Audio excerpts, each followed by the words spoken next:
사랑하는 세나 친구 여러분, 우리는 가끔 완벽한 원칙이 없는 세상에서 어떤 원칙을 따라야 할까 궁금해질 때가 있습니다. 전도서에서는 세상에서 어떤 질서와 원칙이 존재하며 그것을 어떻게 따라야 하는지를 알려줍니다. 지혜로운 사람이라면 인정하고 따라야 할 두 가지 원칙을 말하고 있습니다. 오늘 말씀을 따라 함께 살펴보도록 하겠습니다. 오늘의 말씀은 전도서 8장 1절에서 8절입니다. 누가 지혜로운 사람 같겠는가? 누가 사물의 이치를 알겠는가? 지혜는 사람의 얼굴을 빛나게 하고 굳은 표정을 바꾸어 준다. 내가 충고하는데 왕의 명령을 지키고 하나님 앞에서 서원한 것을 지켜라.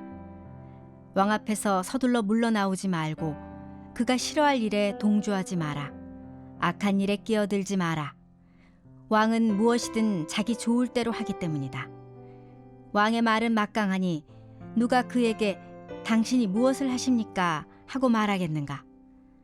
왕의 명령을 지키는 사람은 누구든 해를 받지 않을 것이다. 지혜로운 사람의 마음은 언제 어떻게 행동할지 분별한다. 사람에게 불행이 크게 닥치더라도 모든 일에 시기와 방법이 있다. 미래를 아는 사람은 없다. 무슨 일이 일어날지 누가 말해줄 수 있겠는가? 바람을 다스려 바람을 막아서게 할 사람이 없듯이 죽음의 날에 힘을 쓸 수 있는 사람도 없다. 전쟁을 모면할 길도 없고 악조차도 악에 내던져진 사람들을 건져내지 못한다. 2절의 말씀을 함께 읽겠습니다. 내가 충고하는데 왕의 명령을 지키고 하나님 앞에서 서원한 것을 지켜라. 전도자는 왕의 명령을 지키라고 권면합니다. 첫 번째 원칙은 권위를 인정하는 것입니다. 지혜로운 사람은 세워진 권위를 인정하고 비록 불편하고 이해되지 않아도 자신의 위치와 본분에 맞게 순종합니다. 권위는 하나님께서 주신 것이기 때문이죠. 권위를 가진 자가 다른 사람보다 근본적으로 우월하다거나 그 능력이 탁월하고 특별해서가 아닙니다. 그러한 자리에 있게 하신 분이 하나님이시기 때문입니다. 하나님의 창조 질서를 유지하는 권위에는 지도자의 권위, 부모의 권위, 교사의 권위 등 인간의 권위가 있습니다. 그러나 인간이 하나님의 권위에 반역한 사건이 선악과 사건인데요. 정말 그럴까라는 사단의 속삭임에 인간이 하나님의 권위에 반역했을 때 하나님이 주신 인간의 권위가 함께 타락했습니다. 이 권위는 타락한 권세가 되어 누가 더 높은가의 문제가 되기도 합니다. 때론 부당한 권력을 향해 무조건 복종하거나 타협하라는 오해를 사기도 합니다. 자신의 생각과 맞지 않고 반대된다는 이유로 권위를 부정하고 대적하는 일들도 종종 일어납니다. 하지만 분명한 것은 하나님의 뜻에 하나님의 법칙 안에서 서로 생각이 다르다면 권위를 부여받은 자의 권위를 인정하고 순종해야 한다는 것입니다. 사랑하는 세나 친구 여러분, 오늘날 여러분은 권위에 어떻게 반응하고 있나요?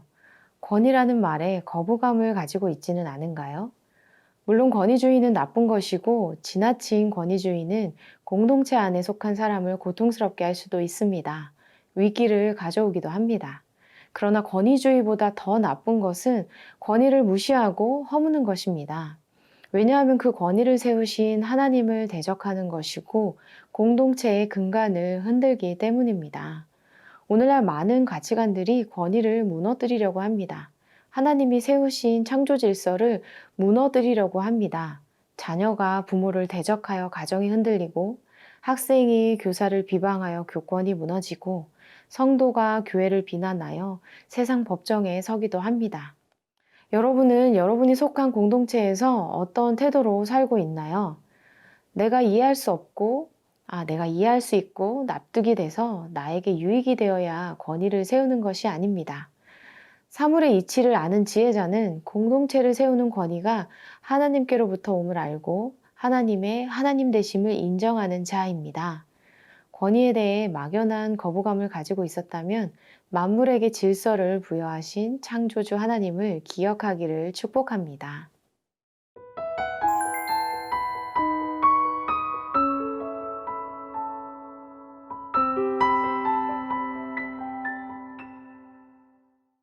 6, 7절의 말씀을 함께 읽겠습니다. 사람에게 불행이 크게 닥치더라도 모든 일에 시기와 방법이 있다. 미래를 아는 사람은 없다.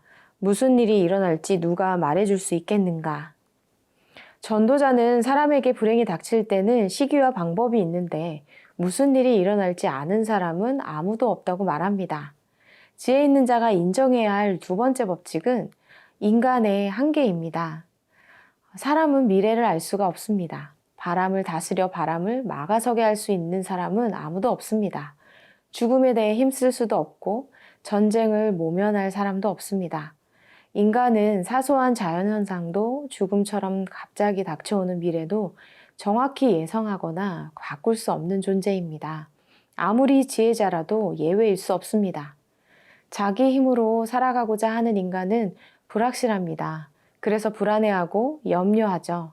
오늘날 사람들은 자기 자신을 주장하고 원하는 대로 인생을 계획하며 그렇게 하지 못할 경우에 무능하거나 어리석다고 느낍니다. 그러나 분명한 것은 그렇게 스스로 사는 아무리 지혜로운 자도 삶과 죽음에 관여할 수가 없고 자신이 할 수 없고 바꿀 수 없고 돌이킬 수 없는 한계가 있다라는 것입니다. 지혜자가 아무리 부분적으로 시기와 방법을 분별하는 능력이 있어도 궁극적으로 미래의 일을 알지 못합니다. 사랑하는 세나 친구 여러분, 내 스스로 할 수 있는 것이 없다라는 것을 하루라도 빨리 인정하고 하나님께 내 인생을 의지하는 것이 불확실한 이 세상에서 가장 확실한 길을 가는 것입니다.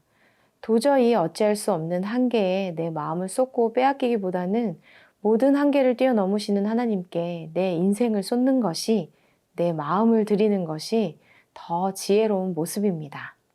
자신의 한계를 안다는 것은 겸손한 것입니다. 하나님은 거만한 자를 비웃으시지만 겸손한 자에게는 채우는 은혜를 베푸시는 분이십니다.